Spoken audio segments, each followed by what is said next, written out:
Aziz talabalar, bugungi amaliy mashg'ulot mavzusi Mahmudxo'ja Behbudiyning Samarqand gazetasi va Oyna jurnali xususiyatlari va shuningdek bilan bir qatorda Abdulla Avloniyning Turkiston matbuot va teatr taraqqiyotidagi o'rni mavzusiga bag'ishlanadi. Mavzumiz quyidagi rejalar asosida yoritiladi. Demak, rejalar bilan tanishib qolamiz. Demak, birinchi rejamiz Mahmudxo'ja Behbudiy va uning Samarqand gazetasidagi faoliyati xususida bo'ladi. Demak, boshlaymiz.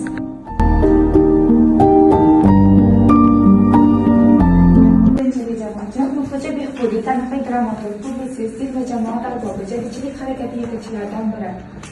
U 1875-yilda Samarqandda tug'ilgan jinsiyaviy avlodidan hisoblanadi. 18 yoshidan qozixonada nazariyat qiladi. Qozi, muftiy darajasiga ko'tariladi. Behbudiy haj safarida bo'lgan chog'da Arabiston, Misr, Turkiyani kesib chiqqan. Sayohat davomida yangi maktab, ya'ni usulijaviy tashkil etiladi. Mahmudxo'ja Behbudiy Turkistonda matbuot sohasida ham yetakchi shaxslardan biri edi. U gazeta faoliyati uchun nashriyot Behbudiy nomli bosmaxona ochadi. Samarqand gazetasi va Oyna jurnali ham shu bosmaxonada chop etiladi. Bu bosmaxona 1915-yilgacha ishlab turadi. Tarix fanlari doktori Dilnoza Jamolovaning maqolasida keltirilishicha, gazeta chiqarish uchun 5 yil harakat qilingan. 1913-yil 14-fevralda Samarqand viloyati harbiy gubernatoriga topshirilgan iltimosnoma qabul qilinib, Samarqand gazetasi 15-apreldan haftada 2 marta fors, o'zbek va rus tillarida 400-600 nusxada chiqa boshlagan. Rasmiy hujjatlarda gazetaning maqsadi rus madaniyati va Yevropa ilmini tarqatishga ko'rsatilgan bo'lsa-da, amalda gazetada Turkistonning taraqqiyoti, ma'rif islohoti, milliy uyg'onishga oid maqolalar ustunlik qilgan. Hoji Mo'in, Munavvar Qori, Fitrat, Saidrizo Alizoda kabi taniqli jadidlarning maqolalari muntazam chop etilgan. Samarqandda birinchi marotaba chiqqan gazeta Samarqand gazetasidir. Bu gazeta Samarqand ma'rifparvarlarining moddiy yordami bilan 1913-yilda aprelda marhum Mahmudxo'ja Behbudiyning mas'ul muharrirligi ostida chiqa boshladi. Haftada 2 qator chiqqan bu gazeta boshida yolg'iz 2 betlik bo'lib chiqa boshladi.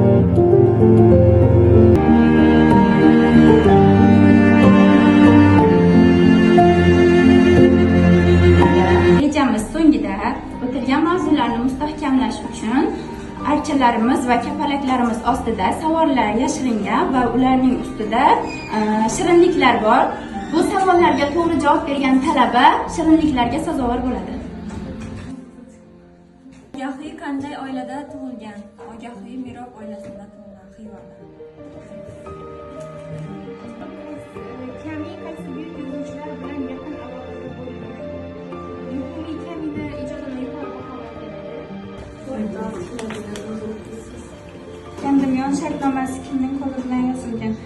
Gandimyon shartnomasi Kamil Xorazmiy yozgan. Matnini o'zi 1873-yil 12-avgustda tuzilgan. Behbudiyning otasi kimning avlodidan? O'zi Behbudiyning otasi Behbudxo'ja, bu Ahmad Yasaviyning avlodidan.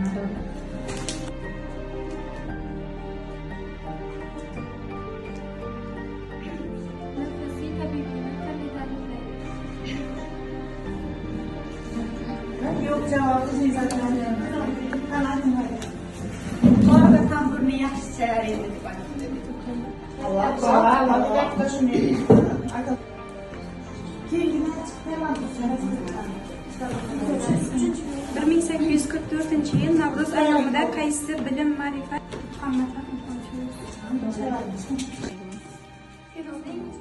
Feruzning asl ismi Bobojon. Ergashohu ishqaku asari kimga tegishli? Keyingi rejamiz Behbudiy maqolalari to'g'risida bo'ladi. Behbudiy bilamizki, publitsist sifatida umri davomida yuzlab maqolalarni chop ettirgan. Ba'zilarining maqolalari soni 200 deb aytsalar, ba'zilar 500 dan ortishini belgilaydilar. U ko'pincha maqolalarini gazeta, jurnallarda ism-sharifsiz yoki taxallus bilan chop ettirgan. Ularning Behbudiydan lug'at olishini tabiiy jarayon deb qaradi. Masalan, eng boy tillardan bo'lgan ingliz tilining ham 10 ming yillar ila begona lug'atlarni majburan olganini dalil qilib ko'rsatadi va masalaning boshqa jihatiga, yagona adabiy til birligiga e'tibor qaratadi. Ko'rib turganimizdek, hozirgi kunda ham dolzarb muammolardan biri bo'lgan ajnabiy tillardagi so'zlarni noto'g'ri qo'llash bundan 100 yil avval Behbudiy bobomiz tomonidan ilgari surilgan muammolardan biri bo'lgan. Bundan tashqari Behbudiy til haqida ham turli maqolalar orqali jurnallarda chiqqan. Aynan bu nimadan boshlangan? Ruslar yerlik aholini sart deb atash masalasida 1910-yillarda bahs ketadi. Chunonchi Buxoro amirining ruschaga tarjimoni Bahrombek 1911-yilda Sho'ro jurnaliga biz Turkiston va Buxoro xalqining turkligi ma'lum bo'lib turib, nima uchun sart deb ataydirlar degan savol bilan murojaat etadi. Jurnalning 19-sonida Behbudiyning sart so'zi majhuldir degan javob yoziladi. 24-sonda esa samarqandlik Bakoxo'ja sart so'zi aslsizdir degan maqola bilan chiqadi. Anagramma metodi hisoblanadi. Bunda bu shu dashgacha o'tilgan adiblarimiz va ularning asarlari anagramma tarzida tuzilgan. Talabalarimiz esa ularni harflarni o'z joyiga qo'yib, asar yoki adib haqida ma'lumot berishlari kerak bo'ladi.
Abdulla 1878-1934 yillarda yashab ijod etgan, u o'zbek adabiyoti, milliy matbuoti va teatr san'atini shakllanishida beqiyos hissa qo'shgan jadid, ma'rifatparvar shoir va dramaturglardan biri hisoblanadi. 19-asrning oxiri, 20-asr boshlarida Turkiston Char Rossiyasining siqu ostida bo'ladi va mahalliy xalq siyosiy, madaniy va ma'naviy jihatdan qattiq siqu ostida bo'lganligi sababdan milliy ongni bo'g'ishga qaratilgan bo'ladi ularning siyosati. Aynan mana shu sharoitda jadidlar xalqni uyg'otishni birdan bir yo'li teatr va matbuotni shakllantirish deb biladilar. Abdulla Avloniyning matbuot yo'lidagi birinchi katta qadami 1907-yilda o'z hovlisida Shuhrat gazetasiga asos solishidir. Shuhrat gazetasi o'zini milliy betaraf siyosiy nashr sifatida o'zini e'lon etadi va xalqni ma'rifatga, taraqqiyotga chorlovchi maqolalar bosib chiqariladi bu gazetada. Biroq mustamlaka ma'muriyati va chaqimchilar bu gazetaga qarshi harakat qiladilar. Uni atigi 10 soni chiqqanidan so'ng gazeta yopiladi va barcha asbob uskunalari musodara qilinadi. Avloniy bu do'stga qaramidi va o'zini do'stini nomiga, ya'ni Bektemirov nomiga ruxsat olib, Osiyo gazetasini chiqaradi.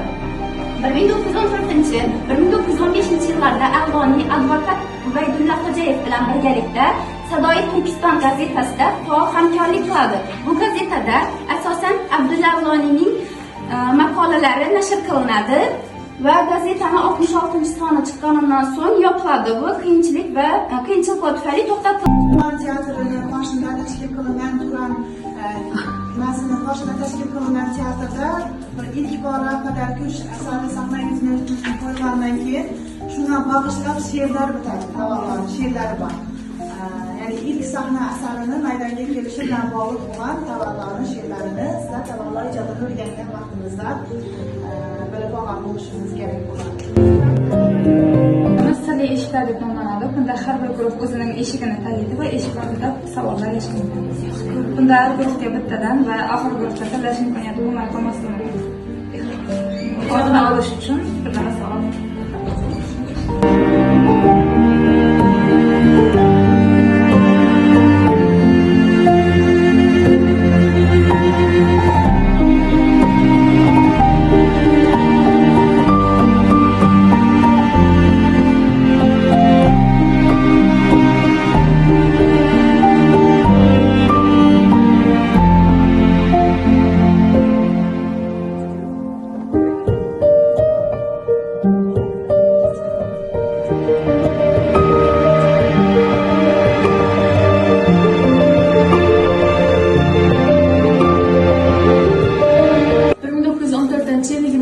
fevral Toshkentning 2000 kishilik muhtasham Kolizey teatri tomoshabinlar bilan to'la. Galeriya va yo'laklarda ham odamlar qaynaydi, sahna ochiladi. O'rta bo'yli, miqdi, yevropacha kiyingan kishi paydo bo'ladi. Muhtaram jamoat, gap boshlaydi u. Bugun Toshkent xalqi hayotida tarixiy kundir. Notiq teatr va uning jamiyat hayotidagi o'rni haqida so'zlaydi. Tomoshabinlar uning har bir gapini berilib tinglaydilar. Teatr o'yinbozlik emas, masxarabozlik ham emas, davom etadi u. Teatr misoli oynavand bir uy kirgan har bir kimsa o'z husn qabihini ko'ra olur. Yuziga un surtib masxaraboz shakliga kirgan zotlar tabibi hozirdilar. Notiq teatrini har bir xalq milliy taraqqiyotining muhim belgilaridan deb hisoblaydi. Rus, fransuz, turk, tatar, Ozarbayjon turmushidan misollar keltiradi. U mashhur taraqqiyotchimiz Munavvar qori edi.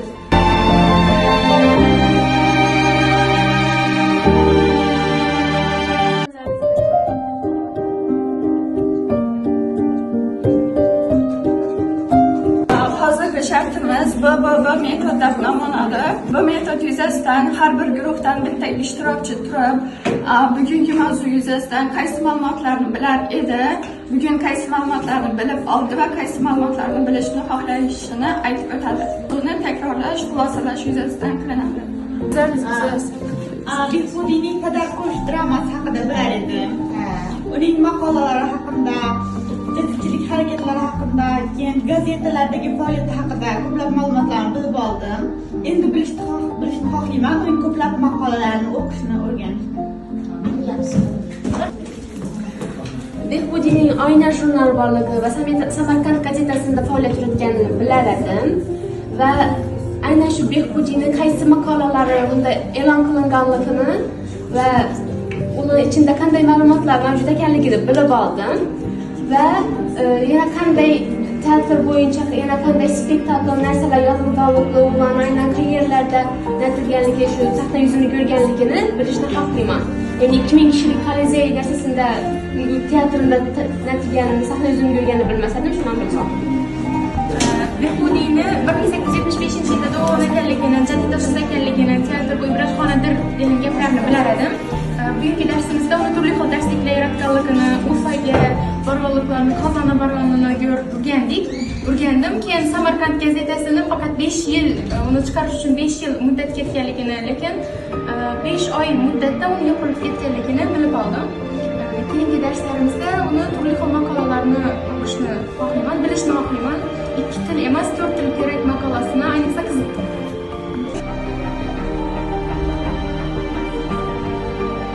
Asosan mavzuni yakunlaymiz, darsni yakunlaymiz, darsni mustahkamlash uchun soatlar bajarildi. Endi keyingi darsimiz menimcha amaliy mashg'ulot bo'ladi. Seminar mashg'ulotida ham davom etamiz. Bugungi darsimiz bo'yicha olib borilgan amaliy mashg'ulotda birinchi guruh 14 ball, ikkinchi guruh ham 14 ball, uchinchi guruh 14 ball va sirli eshiklardagi faolligi uchun 4-guruh g'olib bo'ldi.